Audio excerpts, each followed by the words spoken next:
Anong naiisip mo pag nagbabangka ka, papuntang school? Nagsasakripisyo ako para lang makapag-aral. Kumbaga, konting sakripisyo lang, no? Pero ang kapalit, Ang makapagtrabaho.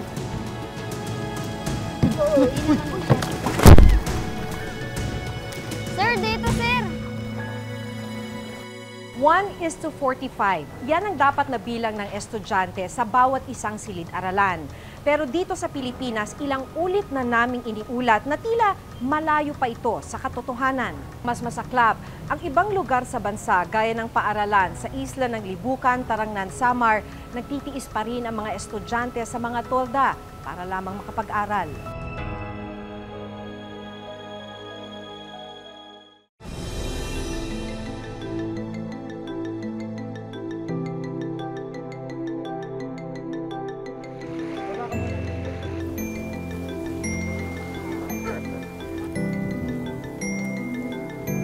tama? Araw-araw kasama ni Francis ang kanyang maliit na bangka sa pagtawid ng Makila Bay, makapasok lang sa paaralan. Paano pag ganito, yung medyo masama yung panahon, parang uulan, Nagbabaon kami. nagbabaong kayo? Oo. Pero hindi ba nakakatakot yung alon? Matakot din. Makailang ulit ng araw, tumaob ang kanyang bangka, lalo na tuwing malakas ang alon. Pero baliwala ito dahil importante para sa kanya ang makapasok sa eskwelahan. Bakit sinatsaga mo na tumawid dito sa dagat? Dahil gusto kong makatapos at makamit ang mga pangarap ko para matulungan ang mga magulang ko. Ano bang pinapangarap mo? Ang maging guro. Anong naiisip mo pag nagbabangka ka, papuntang school? Masaya. Masaya? Bakit? Dahil nagsasakripisyo ako para lang makapag-aral. Tumatawid dito sa dagat. Kumbaga, konting sakripisyo lang, no? Oo. Pero ang kapalit, Ang makapagtrabaho. Hindi pa man kami nakakarating sa aming destinasyon, biglang tumagilid ang sinasakyan naming bangka. marami ba nahuhuli? Hindi naman sir. Sir, dito sir!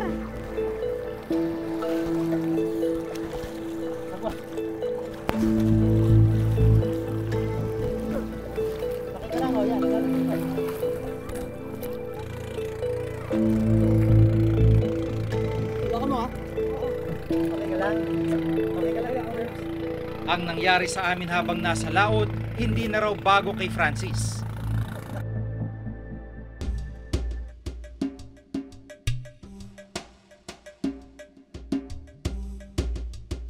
Sis, yung nangyari kanina, pang ilang beses mo nang naranasan yan? Pantatlo. Pang-tatlo yung kanina. Oo. Natakot ka ba kanina doon sa pagtagilid ng bangka natin? Oo. Bakit? Kasi parang alam kong hindi na ako makakapasok. Paano mamaya? Bangka ulit. Oo. Pero simula pa lang ito ng kalbaryong kailangan tiisin ni Francis para lang makapag-aral.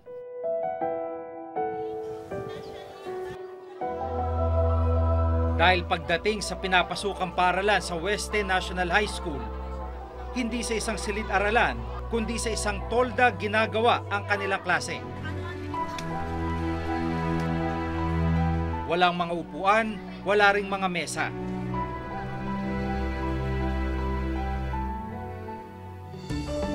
Habang ginagawa namin ang panayam sa prinsipal ng eskwelahan, biglang bumuhos ang ulan kaya napilitan ng mga estudyante na lumipat sa isa pang silungan.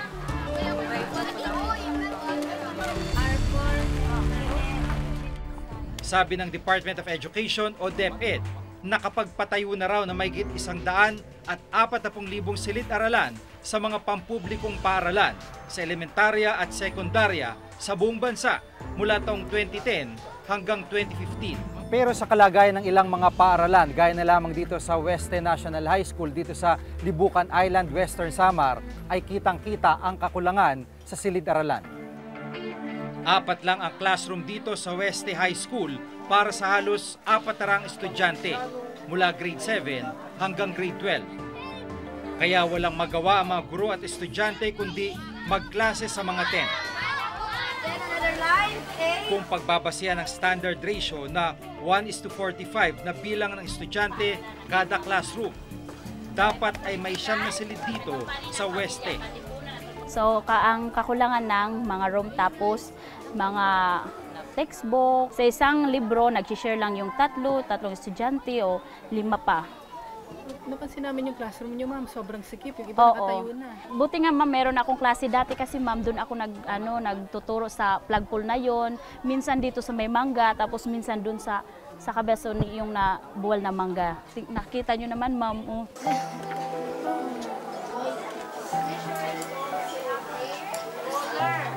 Ang ilan sa mga estudyante nagkaklase na lamang sa ilalim ng mga puno. Okay, so ang aton first nga assignment is given a sub 1 is equivalent to negative 18. Ang isang klase namang ito sa isang maliit na kubol na gawa sa pawid at kawayan pumapasok. Wala naman daw silang magawa dahil hanggang ngayon, hindi pa rin sila napapatayuan ng karagdagang silid-aralan. Dati na raw nilang problema ang kakulangan ng silid-aralan bago pa man manalasa ang Super Typhoon Yolanda. Sa panig naman ng Nakausap kong OIC at principal ng Weste National High School at ayon sa kanya ay may lupa na maaring pagtayuan ng bagong silid-aralan. Sir, ano po yung hawak nating papeles? Ito po ay deed of donation na binibigay ng Barangay Kaagawan Army ng Cataros para sa Weste National High School.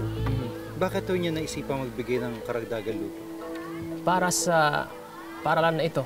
Kasi problema dito yung school buildings, yung dahilan bakit hindi nabibigyan ng classroom ang school na ito dahil sa school site. Pero ngayon na meron na hong nag-donate ng lupa, ano na ho yung status sa panig naman ng pamahalaan ng DepEd para ipagawa itong building na ito? Sa pagkakalam niyo? Merong darating daw na 6 na classrooms. Sa ganung pagkakataon, nanghihinayang ba kayo sa panahon na nasasayang, sa hirap na inaabot ng mga estudyante, init, araw, ulan? Oo naman, nakapaghinayang talaga. Nitong nakarang Lunes sa pagdinig ng Joint Congressional Committee on Public Spending, natuklasan na 49 billion pesos na pondo ng DepEd ang hindi pa rin nagagalaw na pampagawa sana ng mga pampublikong paaralan. Bakit nga ba natatagalan ng pagpapagawa ng mga silid-aralan na matindi ang pangangailangan? Hindi nila binibigyan ng priority ang school construction, classroom construction. Yan ay makikita natin, hindi lang sa National Capital Region, maging sa iba't ibang probinsya. Dapat harapin nila yung class size, kakulangan ng classroom, upuan, water and sanitation, at quality pay for teachers natin. Hanggat hindi ina-address ng gobyerno yan, quality education for all is not attainable. The best way for us to address those is for the department to get the actual name of the school, if not the school ID, because there are very concrete solutions if they are not yet in our radar. In general, I can very safely say 90% of all the schools are well provided for. If there are problems, these were not the old problems of 2010. These were problems, not problems, these are the yearly changes in enrollment because enrollment is fluid. And these are things that we could solve easily. Pagkatapos ng kanilang klase, muling namamangka sina Francis pauwi sa kanilang bahay. Pero hindi natatapos sa kakulangan ng silid ang problema dito sa isla.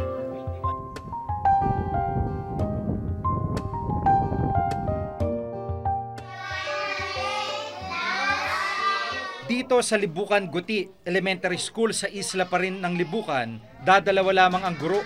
Ang isa ay nagtuturo ng grade 1, 2 at 3. Paano ho ginagawa nyo? 3 grado ito, 3 lesson. Paano po? Yung shifting yung ginagamit ko.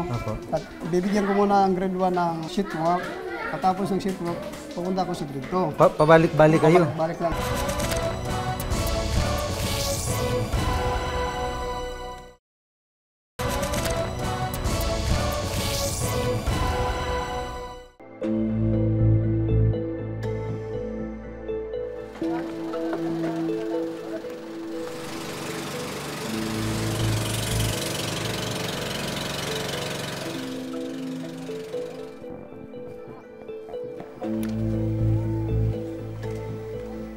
Kung sa Oeste National High School na nasa kabilang isla lamang kakulangan sa classroom ang problema, dito sa Libukan Gote Elementary School, kakulangan naman sa teacher ang problema. Dito sa Libukan Guti Elementary School sa isla pa rin ng Libukan, dadalawa lamang ang guro. Ang isa ay nagtuturo ng grade 1, 2 at 3, habang ang isa pa ay grade 4, 5 at 6 naman. Ang siste lang, sabay-sabay nilang tinuturuan ng mga ito. Mahigit 2 dekada ng ganitong estilo ng pagtuturo ni Teacher Edito. Paano ginagawa nyo? 3 grado ito, 3 lesson. Paano po yun? Yung shifting yung ginagamit ko. Opo. At bibigyan ko muna ang grade 1 ng sheet work. Katapos ng sheet work, pupunta ko sa grade 2. Tapos punta na ako sa grade 3. Katapos ng grade 3, balikan ko yung grade 1. Pag ganyan-ganyan ang pagturo ko. Pabalik-balik kayo? Pabalik lang. Hindi ba mahirap pag ganun? Mahirap talaga.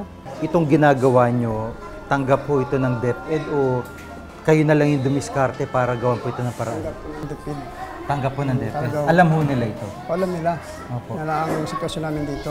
Meron ho ba sinasabing solusyon dito yung DepEd? May sinasabi ho ba sila na mungkahi kung dadagdag silang teacher o ano po solusyon nila? Sinabi ng district supervisor namin pumunta rito. Sabi niya na dagdagan daw yung enrollment namin saka dagdagan ng teacher kami. Paano kung hindi madagdagan yung enrollment? Pag walang enrollment na increase, walang dagdag na teacher. Nakausap kong ilang estudyante ni Teacher Edito. Mahirap ba matuto din yung mga pinag-aaralan nyo? Bakit? Kasi ang gulo-gulo. Tapos? Maingay, ganyan. Rolando, ikaw, naririnig mo yung klase ng grade 4, naririnig mo yung klase ng grade 5, nahihirapan ka ba? Nahihirapan. Tapos anong ginagawa mo para makapag-aral mabuti? Pinipilit na lang makasulat. Nabuksan na ba ninyo? Sa datos ng Department of Education, nasa mahigit 106,000 guro na ang idinagdag sa mga pampublikong paaralan sa elementarya at high school mula 2010 hanggang 2015. Pero gaya ng kakulangan sa mga silid, problema pa rin hanggang ngayon ang hindi sapat na bilang ng mga guro. Ang grade 4 student na si Jonalyn, aminadong hirap makasunod sa mga aralin nila dahil sa sitwasyon sa klase. Ano oras kayo babalik sa school? Sinamahan ko si Jonalyn sa pag-uwi. Dito nakita ko na halos mag-iba ng kanilang kubo. Nang dumaan kasi ang bagyong Ruby sa Western Samar noong December 2014, isang isla libukan sa tinamaan. Isang malaking bato ang gumulong mula sa bundok at tumama sa bahay ni na Jonalyn. Buti ito, hindi kayo nadaganan nito. Wala kami dito. Wala kayo dito? Doon kami sa kabila. Bunso sa 3 magkakapatid si Jonalyn. Nasa high school ang 2 niyang kapatid. 9 na taon nang patay ang kanyang ama dahil sa sakit na tuberculosis. Kaya ang kanilang nanay ang nagtataguyod sa kanila sa pamamagitan ng pag-iigib ng tubig.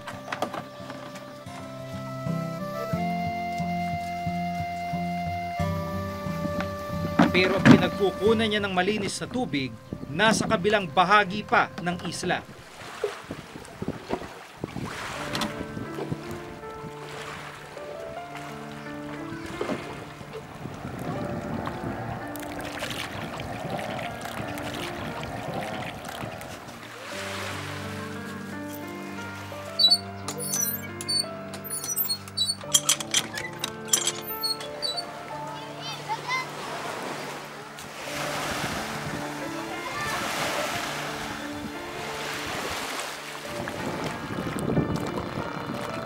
Paano pag nag-iigib, pinabayaran ka ng mga kapitbahay? Oo. Magkano isang galon? Kanin 5. 5 piso? Oo. Mahirap. Hirap talaga, sir. Hirap talaga, walang asawa.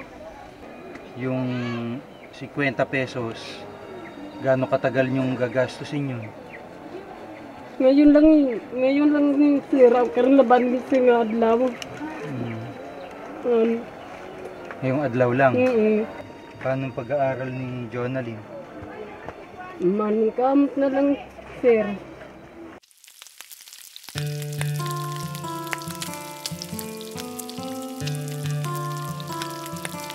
Ngayon may ulam ka, saan galing yan? Diyan sa kabilang bahay. Bigay, binili. Bigay lang. Dumarating ba yung oras na pag umuwi yung mga bata galing eskwelahan, walang pagkain? Wala. Yung mga anak mo, nagbabaon na lang, hindi na umuwi. Minsan. Pag may pagkain. Minsan wala. Ang hirap ng buhay na dinaranas na Jonalyn ang naguudyok daw sa kanya para mas pagbutihin ang pag-aaral.